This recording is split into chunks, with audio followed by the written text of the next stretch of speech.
This video was recorded live before a canned studio audience.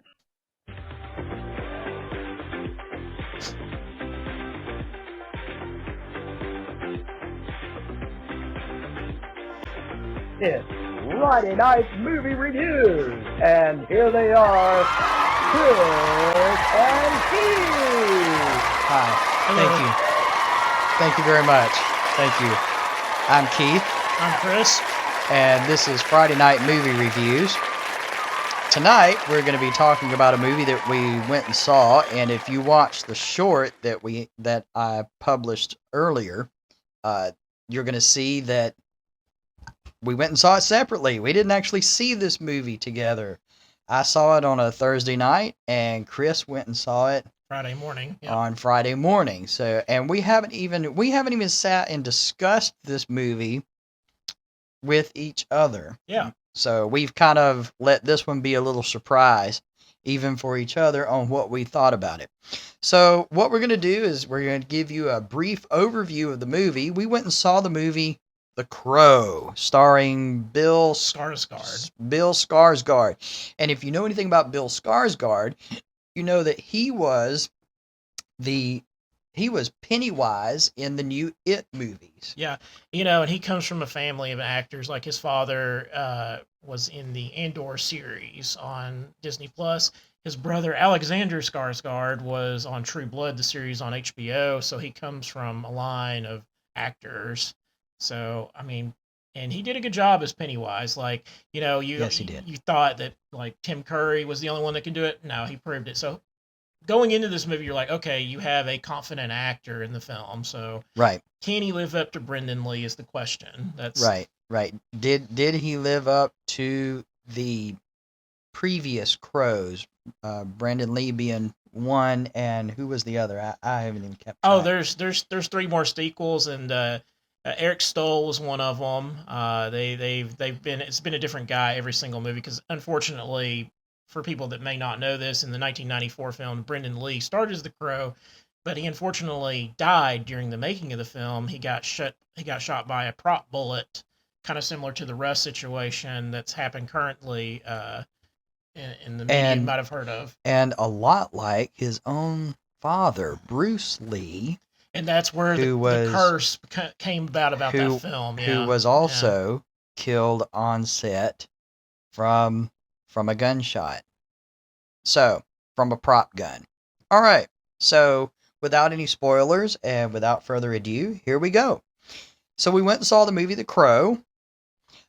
And what this movie was about was, if you're a fan of the comic books or if you have seen any of the many iterations before this one, you will know that basically what happens is this guy falls in love with this girl, and it's really just a short story. They fall in love with each other, they have a great time together, and they really love each other very dearly.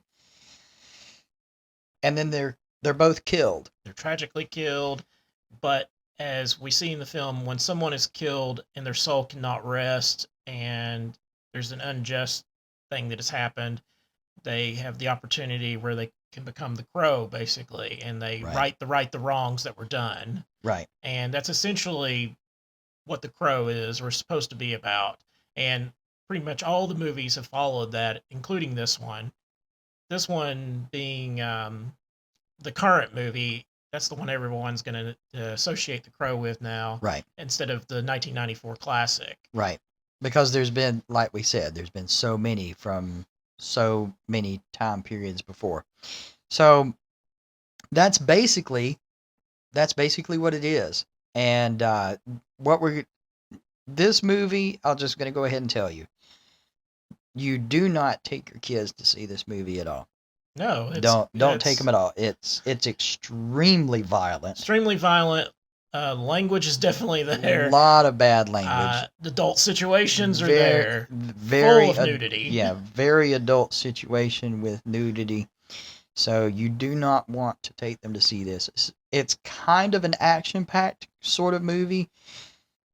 not really very much comedy in it because it's more of it's a very dark movie with a very dark feel and a very dark ambiance, and they do that on purpose because it's The Dealing Crow. dealing with the subject matter, it's about death and revenge. I mean, that's Right. essentially the theme of the movie. Right. So what happens? They're both killed. He comes back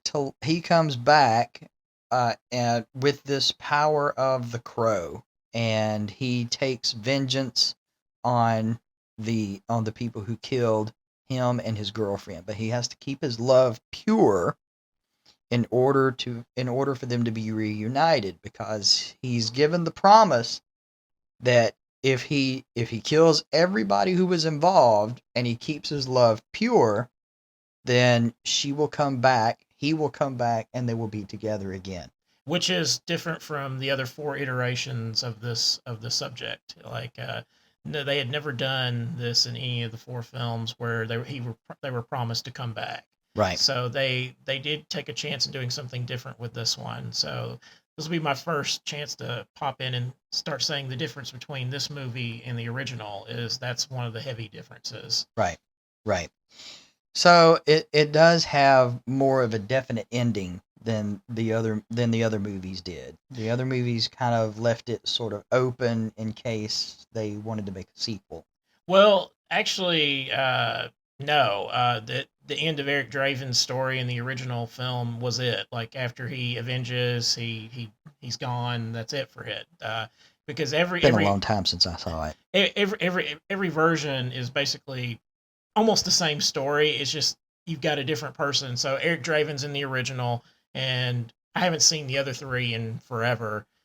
David Boreanaz, I think, was in the 4th one with Eric Stoll, and I think Kirsten Dunst was in one of them. Believe it or not, this was like pre-Spider-Man.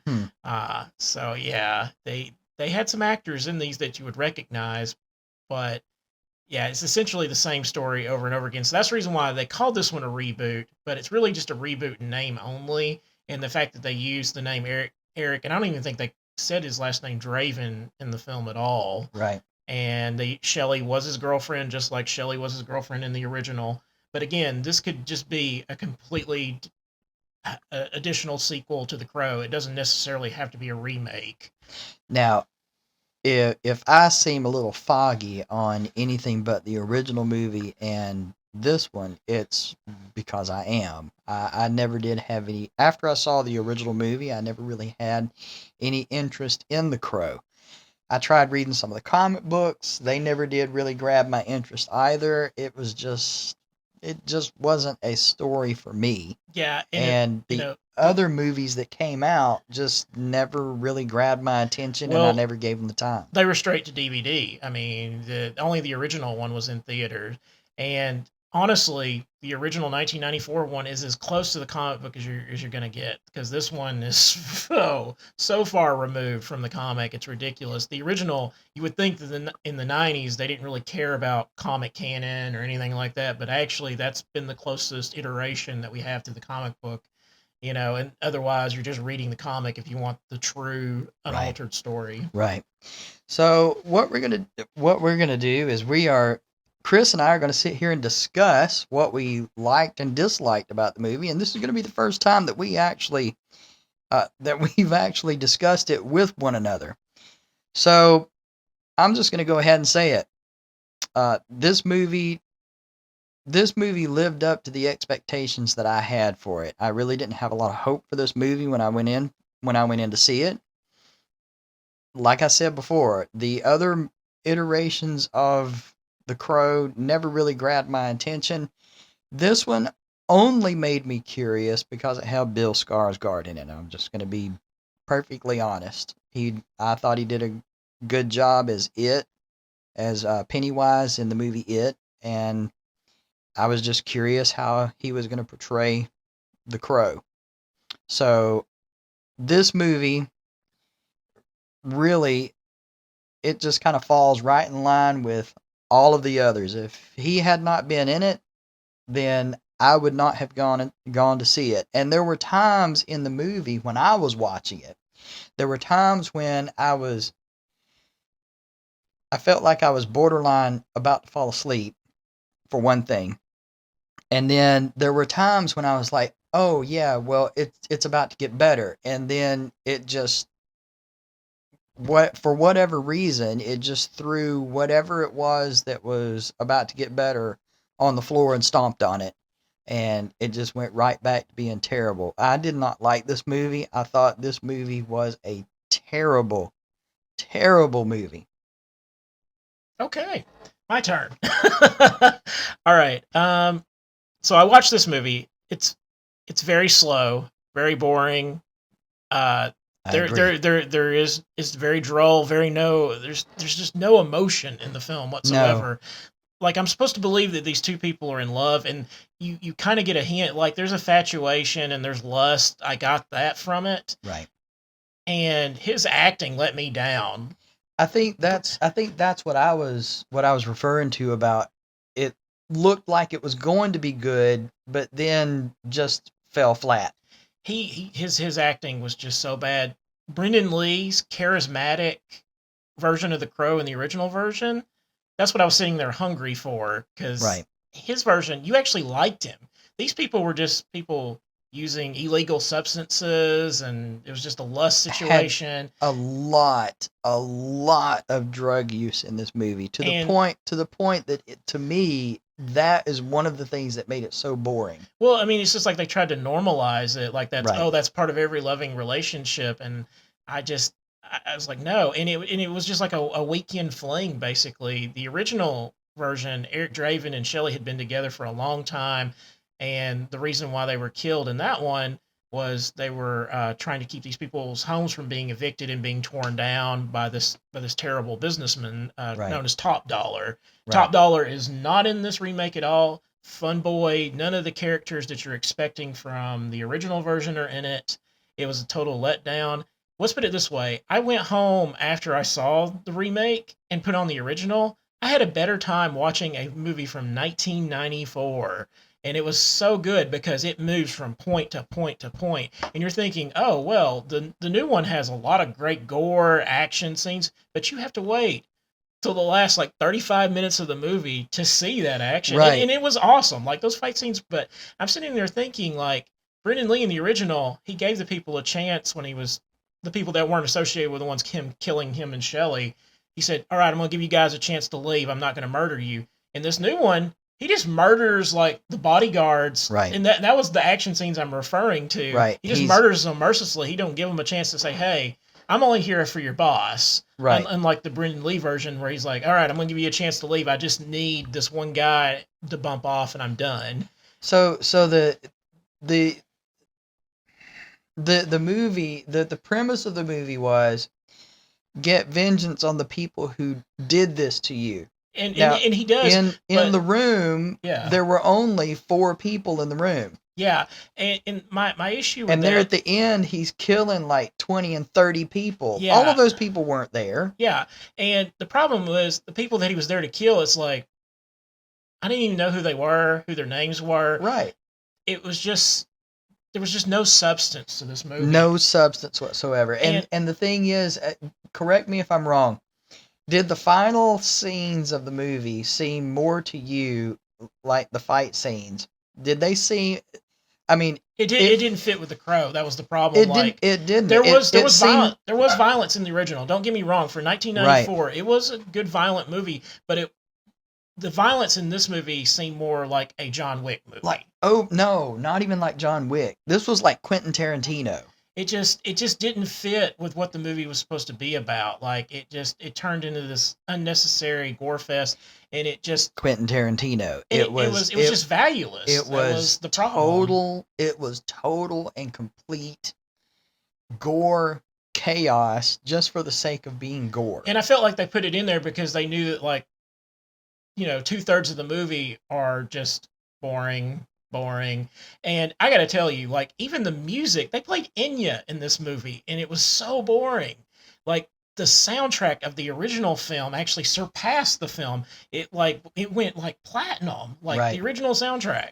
And it had all these great like 90s grunge music. It had other people that weren't grunge, but it Right. was just a fantastic soundtrack. And I was hoping like this one would be like representative of the time and would have like good music from this era. No, none of It that. it felt to me with the music that they were playing in it, it felt to me like they were trying their best to make it feel like a movie from the 1990s. Yeah, but they didn't use music from the era Right. though. It was They didn't use the music from the era, but it just felt to me it felt like they were trying to make it as much like a 90s movie as they possibly could because they knew that it wasn't going to do well. Yeah, and it's embarrassing. This movie actually has done worse than Borderlands already, you know. So officially, The Crow now can be called, you know, the biggest flop of the year. Right. And you know, Borderlands set the bar pretty low, you Right. know. And I actually tolerated that movie. This one, a lot of the times, I was fidgeting in my seat, Me too. like, and I kept wanting to reach for my phone, seeing if there was like any headlines or notifications I was getting, because I'm like, this movie is like moving along at a snail's pace, and I didn't even get any popcorn for this movie, and I wished about 20 minutes into the movie, I'm sitting there wishing, man, I wish I had some popcorn to chomp on. yeah, you could have easily gotten up and not missed anything because they spent this long time, and I don't understand. It was a drawling drug fest is what it was. It was all about their it didn't really get into their relationship until later, but it was it was about their relationship, all of the drugs that they were doing in their relationship all the time. Well, the drugs is what got her into that situation to start with. I Right. mean, they can blame the guy that had like the deal with the devil that was sending the souls to hell, which Right. was never in the Crow, by the way. I don't No. know where they created this from. I guess to be different, but it just didn't work for me. I'm like, again, the only No. thing supernatural that's supposed to be in the movie is the Crow, not somebody that made a deal with the devil. Right. And I like Danny Houston. He's a great villain, and he did a fine job in this movie. It's just like you could have been in something else, honestly. Like It was it didn't work. it was terribly done with as far as the music goes, as far as the cinematography goes, as far as the violence goes, because the violence was just it was senseless. It was think of it's almost like when they got there towards the end, they just got rid of the director that was directing the movie, and they said we need to make this interesting, so let's get Quentin Tarantino in here, Yeah. and got him in to direct the last portion of it and put his extreme violence in it. Oh, they're like, oh, this will save our movie. This Right. absolutely. And it's sad because I went home and watched the original, and the original still holds up. It's a better movie. It's actually better than I remember, by the way. Like I was like, wow, I'm actually enjoying watching this.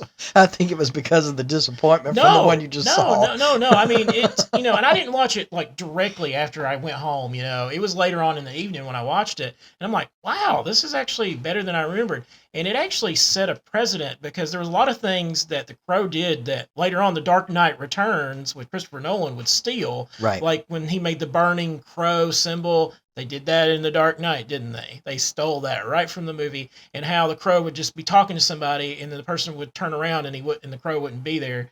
What did they do? They put that in Christopher Nolan's movies doing the Batman thing. So who did it first? The Crow did, and it just I was like, wow, this movie really kind of set the bar for what superhero movies were going to be later on down the line, and it's sad to see that this new version, people are going to hear the name and they're going to associate the Crow with this movie, with this disappointment, Right. instead of what Brendan Lee's legacy left with the original. Right. And it's also sad because I don't understand the fact that a movie that they had to kind of build around, because it was unfinished when Brendan Lee died. They had to finish the movie, and his family, his girlfriend, his fiance, basically, they gave permission. They're like, no. He wanted this movie finished. He was proud of this movie. This was something that he felt like was going to leave a legacy on his career, and he turns out he was right. You know, he died, and this movie was left behind, and they were able to put together a movie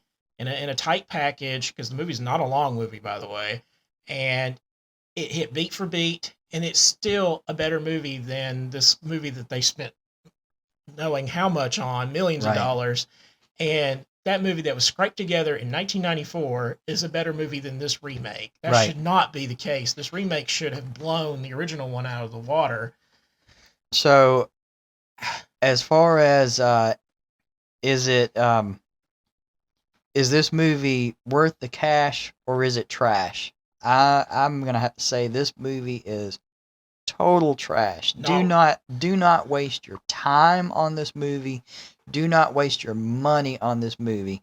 If you already have a streaming service, if you're already paying for streaming services and you were just totally curious about this movie, then when it comes on a streaming service, if you just have to watch it, then watch it on the streaming service, because you're already paying for the streaming service anyway. But do not spend your money on it at the theater. Do not buy the DVD or the Blu-ray. This movie is complete garbage. That's 2 strikes, Lionsgate. Because Borderlands was also a Lionsgate movie. This is 2 strikes now. Right. Don't waste your money. Don't waste your time. Right. Don't give this movie any attention. Watch the 1994 one. Right.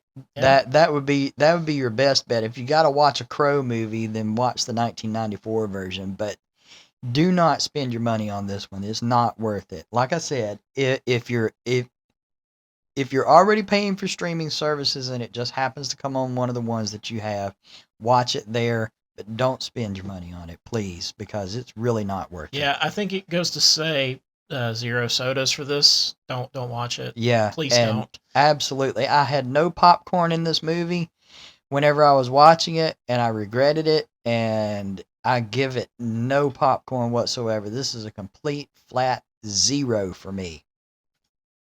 So, and 0 sodas for you. Oh, yeah, zero sodas. 0 popcorn for me. Well, that's our cue to go, y'all. Listen, I hate that I wasted my time on this one. I wish I hadn't. That's an hour and over an hour and a half of my life that I wish I could have back. Yep, same. So, listen. Hopefully we can give you a better review on the movie that we go and see next week. We'll be seeing a couple of them. But in the meantime, you guys take care of yourselves. Remember to like, share, subscribe. Make sure you hit that bell for the notification for when our next video drops. Make sure you leave a comment, and thank you for watching. I'm Keith. I'm Chris. And this has been Friday Night Movie Reviews. Listen, go and enjoy your movie. We'll see you later. Have a good night.